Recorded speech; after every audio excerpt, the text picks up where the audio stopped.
Good morning. It's Thursday morning. It's 9 a.m. It's time to bring you the Our Town program right here on 94.9 and 99.1 The River.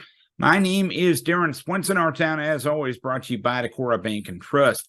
A little later on in the program, we'll have our monthly check-in with Decorah City Manager Travis Goedken. We'll talk to Martin Ahrdt with Northeast Iowa Community Action. He will discuss the Head Start program and early Head Start programs and options for families in need of that type of programming. Tom Clark will join us. He is with the Harpers Ferry Heritage Days celebration that will be taking place this weekend. And Clark Goltz is going to be our first guest. Ossian Fest coming up this Saturday in Ossian. Clark will be our first guest on the program this morning. It's Decorah Bank and Trust, our sponsor. The program is Our Town. The radio stations are 94.9 and 99.1 The River. Coming up this Saturday is Ossian Fest 2023, and whenever things are going on in Ossian, we talk to this guy most of the time. He is Mr. Clark Goltz. Clark, thanks for taking the time this morning, and sounds like a lot of fun coming up this weekend. You know, it's one of those small town adventures that everybody likes. You can go from start with a breakfast and end with a dance. So, I mean, anything in between. It's a great day. And you said everybody likes these small towns. Personally, I think everybody loves them. I think they do too. That's a good point. Very good point. So we're down for, come on down to Ossian Fest. The theme is kind of game shows. So we're hoping there'll be some floats that'll be featuring that, and come on down, see the floats, and do the whole day. So start with a breakfast at St. Teresa of Calcutta School in the morning. And who doesn't like or love a free breakfast? And that's at the school. That's sponsored by Fidelity Bank and Trust. Great way to start the day. And it also is the most important meal of the day. And looking at the schedule coming up on Saturday, you got events starting at 8 in the morning, continuing until 8:30 at night. Let's just kind of run down all of the events coming up on Saturday. I'm sure you've got it at the top of your head. I need the cheat sheet. So. Well, I've got a lot of it down, but it's been a great way kind of getting this all together. Just a reminder, this is provided by the City of Ossian and the Ossian Crown Club and a lot of community volunteers. So like we mentioned, we start with a breakfast at St. Teresa of Calcutta School. That's sponsored by Fidelity Bank and Trust. Then we go to a registration for the water ball fights and the Ossian Fest car show. And the Ossian Fest car show is along the north side of Main Street here on Highway 52. And the water ball fights for area firefighting departments is on the 100 block of West Street. And that's, again, sponsored by the Ossian Fire Department, the water ball fights. And of course, during the day, what do you have to do? Eat. You bet. Yeah, absolutely. We've got the traditional Moo-mobile. That's right down in front of Fidelity Bank and Trust. That's sponsored by St. Teresa of Calcutta School. We've got Leslie's Taco Truck by the Community Center. We've got Striker Barbecue at Carey's Park. We've got Scratch Cupcakes down at Carey's Park. We've even got the Winnebago County Cattlemen's Association later on in the evening down at Carey's Park. And kids' activities in the afternoon as well. Correct. The water ball fights begin at noon, and the Ossian Fest car show begins from noon to 2. And then we have our kids tractor pull starting at 1:30, again at Carey's Park. And then there's activities in the park like you would always have in these great Iowa small towns. Balloon artist, face painting, bouncy house, obstacle course. Drop your kids off and enjoy the rest of the day. And you got food booths in the beer tent at Carey's Park starting in the afternoon. And, of course, everybody loves the parade. Oh, 7 o'clock is the big parade down Main Street or Highway 52. And it's a really outstanding parade. So we're thrilled with that. And then finally, you can end the day with a dance to Lonesome Road from starting at 8:30 until you get tired of dancing. Great day. No doubt about it. And how much work, how many volunteers are involved in putting everything on for Ossian Fest? Well, I know that the Ossian Crown Club is dozens of volunteers who are members, and they step up and do lots of things, as you know, because you've really helped us throughout the year, Darren. We've done live performances and movies at the performances at the pavilion. That's, again, all volunteers. So we've got tons of them. Just one more reminder about the car show. We have several categories this year, and that's overall People's Choice. We have stock car. We have a modified stock car. We have GM cars, Forno domestic cars, Mopar cars, and Ford cars. So there's lots of different divisions for the car show. So it's going to be a great day. Come on down to Ossian Fest, Saturday, August 12th. And you mentioned the live performances. I know as we talk here on Wednesday, you got one coming up tonight.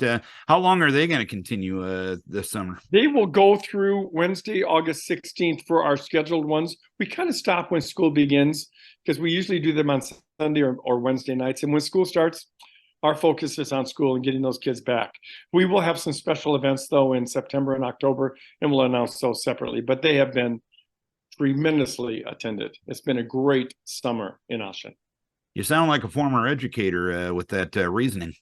Oh, yeah, we got to get those kids at home at night and get their rest and get their breakfast and then go to school. Sounds like a former principal teacher, doesn't it?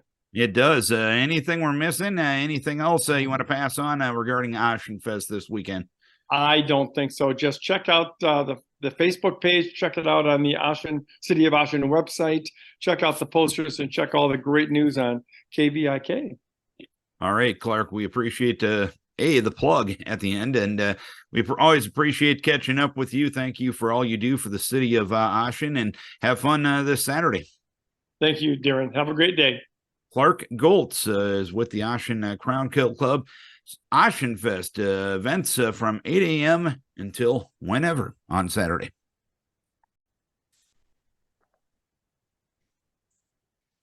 Getting there. Sometimes my computer's slow to react. So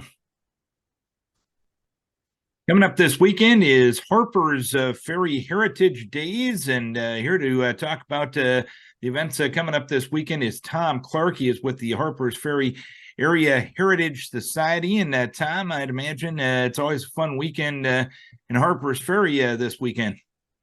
Oh, as ever, Harpers Ferry is always a fun time during the summer. And tell us about some of the events coming up this weekend as a part of Heritage Days. So sure, we're kicking off about 9:30 in the morning, and we will have several events for the children. First off is we're going to have a chalk art contest in the church parking lot at St. Anne's Church, and we're going to give prizes for the most creative artwork that the children do. We're also going to have an event that the kids who ride up on decorated bicycles will receive a prize for the most creative and decorated bicycle. Another thing that's going on in the church parking lot or the church yard at the time is a giant bubble bonanza, and the kids will get a chance to blow the giant soap bubbles and take home the tools with which to do that so that they can do it again themselves. Also, I want to mention that the first 20 kids that show up will receive a fun-filled swag bag. And you can't go wrong with the swag bags or bubbles or anything like that. And from what I understand, there's a raffle going on as well. Tell us about that. That's exactly right. And while the kids are with us at the church, they can the parents can go across the street to the school library or to the Harpers Ferry Library, and they can look at all of the raffle prizes that are available for the auction and or for the raffle. And we have a Yeti cooler. We have some stays at area hotels, or not hotels, but vacation rentals. We have some tickets for cruises on the Mississippi Riverboat with Captain Robert Varva. And if you haven't heard of Robert Varva, he is an expert on the history of the Mississippi River in the area. And he has an extremely educational tour that he gives. We have a Carhartt men's jacket. We have some quilted items that area people have donated, and a number of baskets, from Irish themed to adult themed baskets that we're going to be raffling off that will be for display at the library. And it has to be a cool feeling to get that much support from community members to be a part of that fundraiser, I'd imagine. Oh, definitely. We live and breathe with our area members and the people in the community that are helping us and supporting us in the effort to build this museum, which is the heart of the Harpers Ferry Area Heritage Society. And how can people get tickets? How can they purchase raffle tickets? The raffle tickets will be available at the library, and we can get them more information as we go on. All right, and you mentioned the goal of getting together the museum and the Harpers Ferry Area Heritage Society. Tell us about that group itself. What is your mission? What is your purpose? So the Harpers Ferry Area Heritage Society was created and is tasked with creating a museum to honor and remember the heritage of all of the people that have lived and worked on the river from Harpers Ferry and surrounding communities over the years, as well as the farmers and laborers that have supported this community and live in the surrounding area. So it's going to be a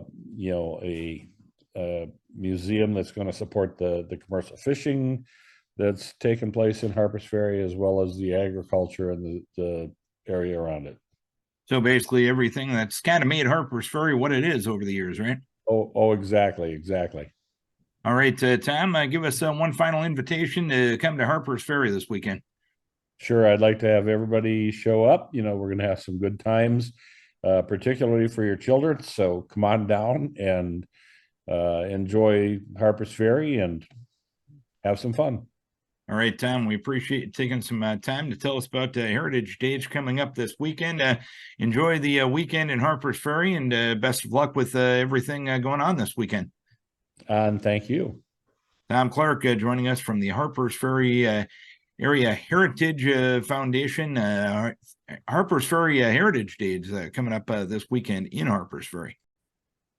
Having a conversation this morning with Martin Ahrdt. He is with Northeast Iowa Community Action, he's based in Decorah, but Northeast Iowa Community Action definitely covers all of our region, and a couple of topics of conversation this morning: early Head Start and Head Start. And Martin, let's start with early Head Start. How would you define that? What exactly is that? Right. Well, thank you for having me on today. Early Head Start is our program for expectant mothers and families with kids aged 0 to 3. It is a parent support program. So we have professional home visitors that will work with the families. They go into the homes for 90 minutes a week, and they're there to support the parents. They also do assessments with the kids to make sure they're meeting milestones. And if there's any concerns the parents have, or if for some reason a kiddo isn't quite meeting their milestones, then we work with like AA's early access program and other resources. Really early Head Start is also about just being another adult there for parents to talk to. I like to say kids are great, but they don't come with instruction manuals, and no one has time to read the books. And so, a lot of times it used to be you had mom or grandma or that around, and sometimes that's not the case anymore. And so those early Head Start home visitors go in, they visit with the families about, concerns in that, but also giving them a lot of strategies about trying to help the parent become the first and best educator of their child. So both academically and skills. And you've defined what early Head Start is.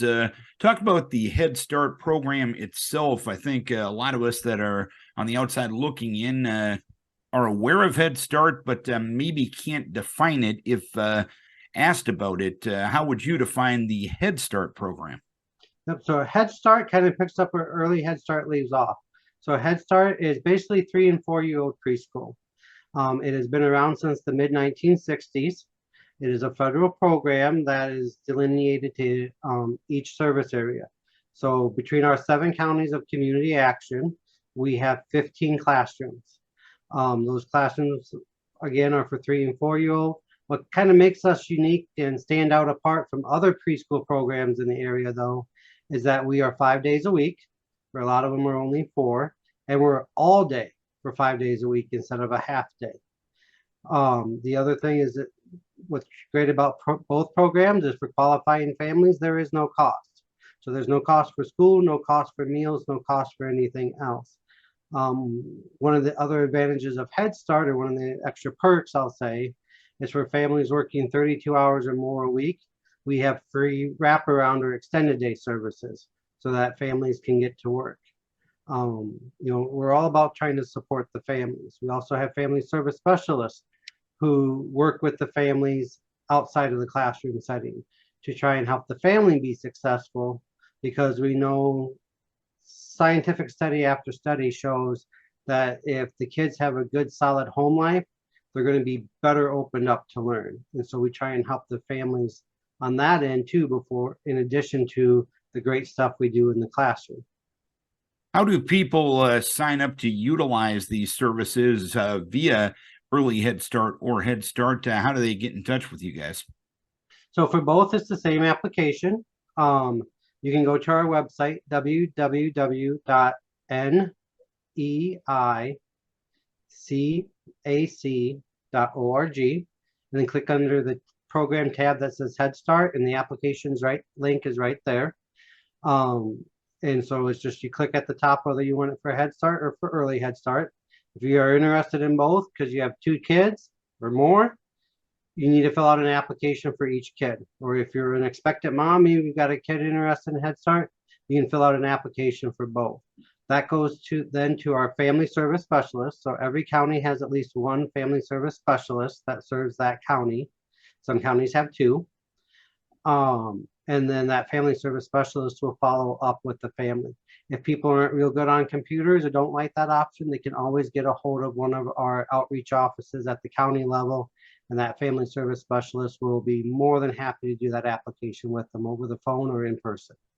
Are there any qualifications families need to have for signing up for these programs? So all these programs are income-based. And so per federal guidance, we have to have the vast majority of our spots, about 90% of them, go to families that are at 130% income level or below. But if there's families over that 130%, so 10% of our enrollment for both programs can be families over that. So I always tell people, apply and let us figure out the income after you apply. Really, that's the only qualifier. If kids are on IEPs or IFSPs with like Keystone AEA, we work hand in hand with them. We have great partnerships and relationships with them.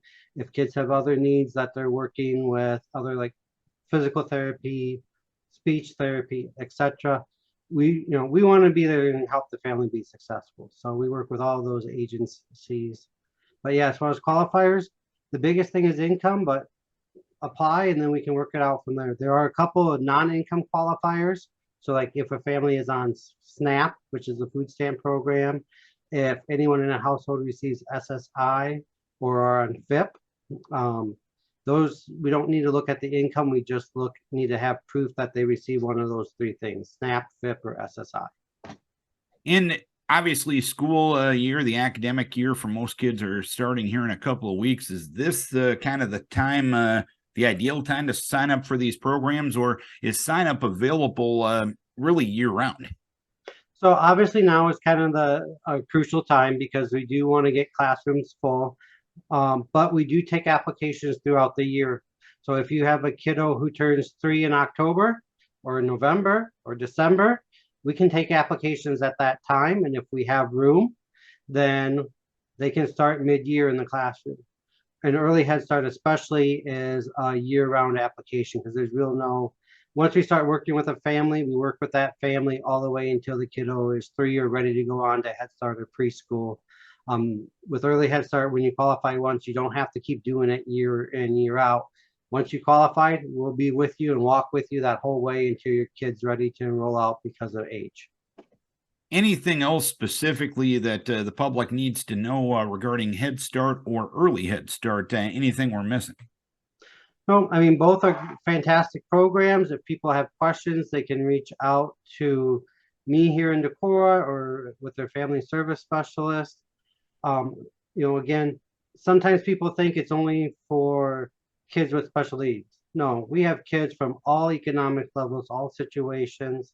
One thing I did forget as far as the other way to qualify is if if you are a foster parent and you have a kid who you're caring for as a foster care, that's another situation where we just look at that and the fact they're in foster care jumps them to the top of the list. Homeless individuals, which includes if you're living with a relative because you have no place else to go, that jumps you to the top of the list without us needing to look at income. So, you know, apply, visit with us.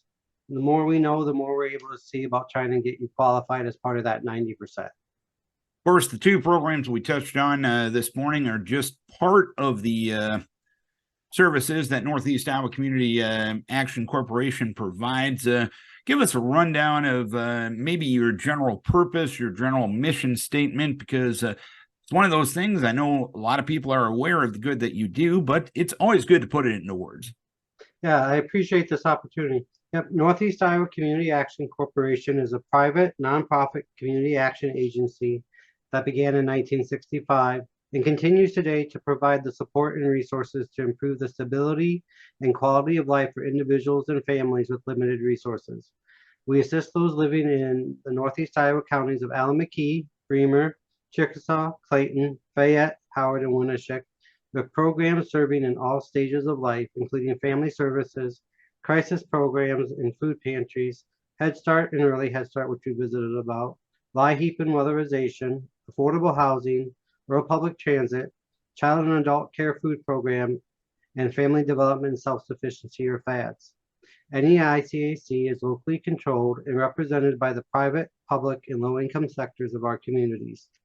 So, and you can learn more about all of our programs by going to our website at www.neicac.org.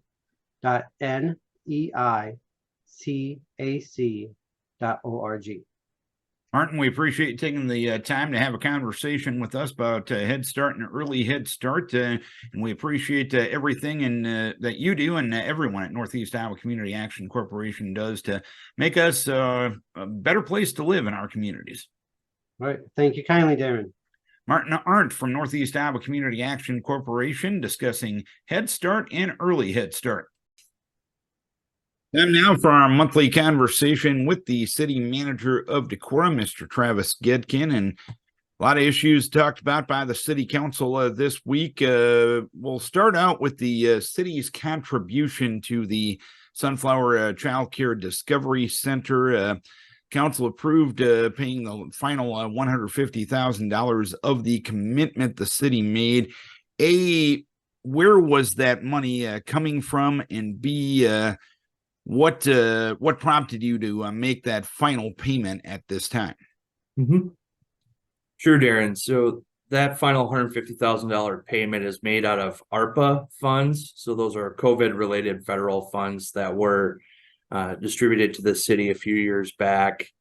And two things this will accomplish. One is it gets the, I don't want to call it obligation, but that's what we consider a financial obligation off the books on the city standpoint for that final $150,000 of the $500,000 pledge. So it gets that off the books for us, as well as there's a timeline established with those federal ARPA funds and meets that obligation as well. So all around good project, good use of the funds, and good timing of it. When it comes to the American Relief Plan Act dollars, how much money does the city have left regarding that funding? And is there a deadline to spend that money that the federal government gave you during COVID? Mm-hmm. Yes. So we have, I want to believe it's around $700,000 left in ARPA funds. And the city does plan on obligating those to the fiber to the premises project, using to buy fiber conduit and other assets of the fiber plant. And we've got about 2 more years to expend those. And what type of strings are attached with that? Because like with most government money, there is strings attached to that. Is there some strings attached to those dollars that were given to the city? Mm-hmm. So when they first came out, there certainly were several strings attached to them. Since then, they have actually backed off the requirements and have said that they can be considered lost revenues, essentially, as it relates to COVID, and a lot of those strings have gone away. So economic development is kind of an all-encompassing matter that we tie it to, and which the child care discovery certainly meets that aspect, as well as fiber to the premises. There's a lot of, well, as we sit here, Darren, and we are doing this broadcast virtually. Yep. This interview virtually. There's a lot of people in Decorah that work from home, and certainly an economic development factor as well. Also related to the council meeting this week, you discussed compensation for the mayor and the council itself. I know this issue has been discussed for quite some time, and it usually gets brought up from time to time because it's a lot of work for not a lot of money. Let's be honest about it. But what did the council decide regarding compensation? And obviously, this was just the first reading of it, so a couple more readings to go. Mm-hmm. Yep.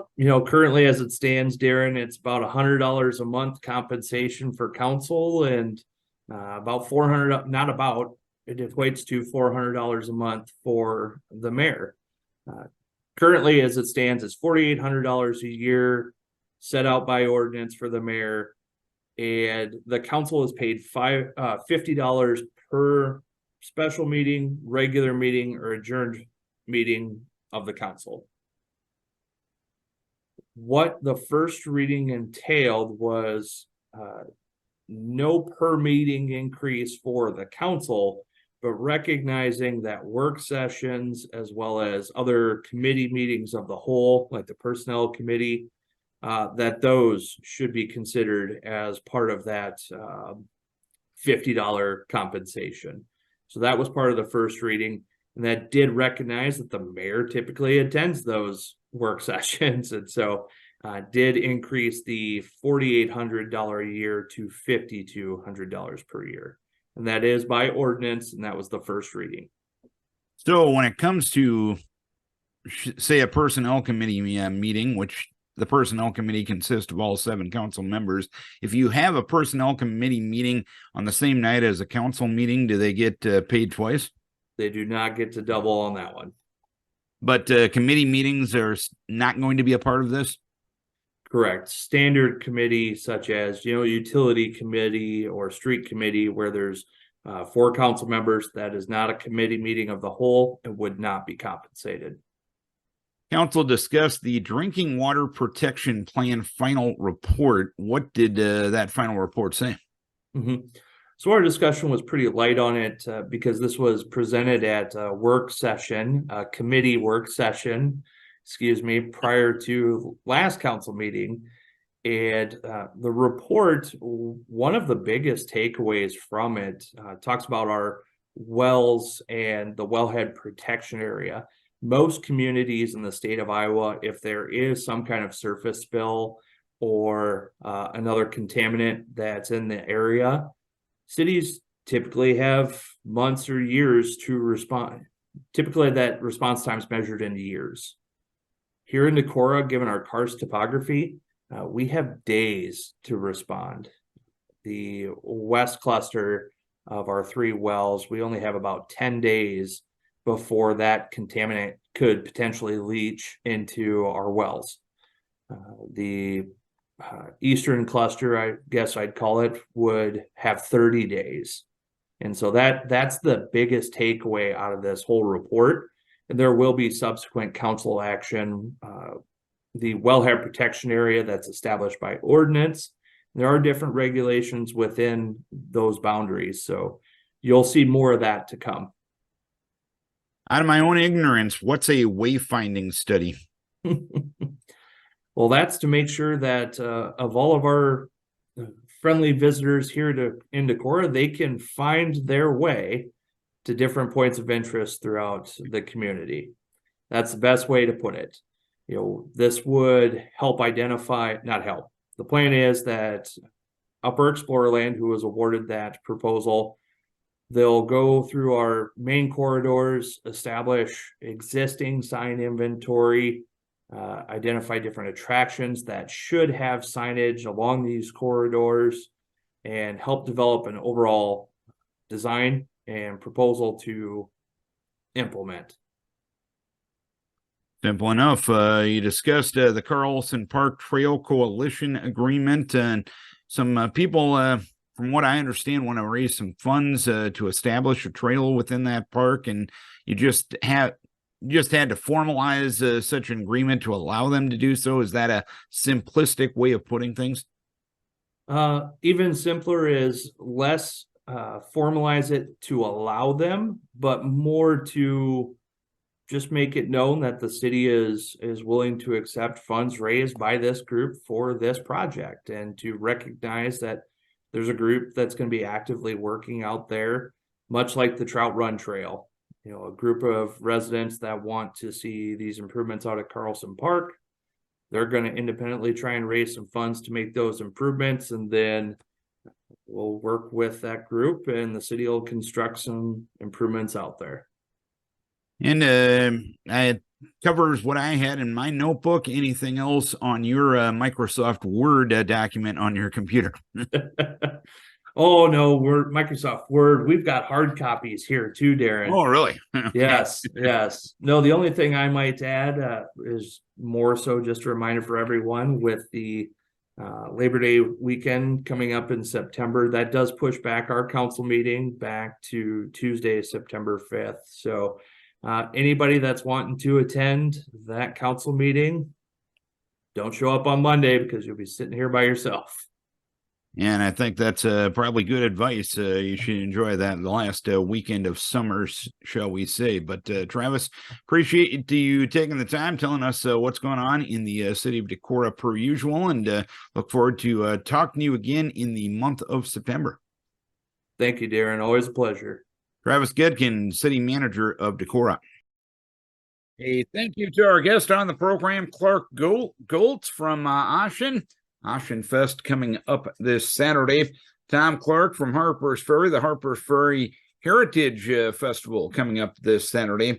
Martin Ahrdt from Head Start and Northeast Iowa Community Action, and Decorah City Manager Travis Goedken. Don't forget, we put these shows on YouTube each and every week. We realize you got a busy schedule. Sometimes you can't be near a radio or a streaming device at 9 o'clock on a Thursday morning, but we feel we get to talk to some interesting people, and we want to bring you these interviews on your schedule. Head to YouTube, just go 8 to 10, Our Town program. That's a great way to check this out.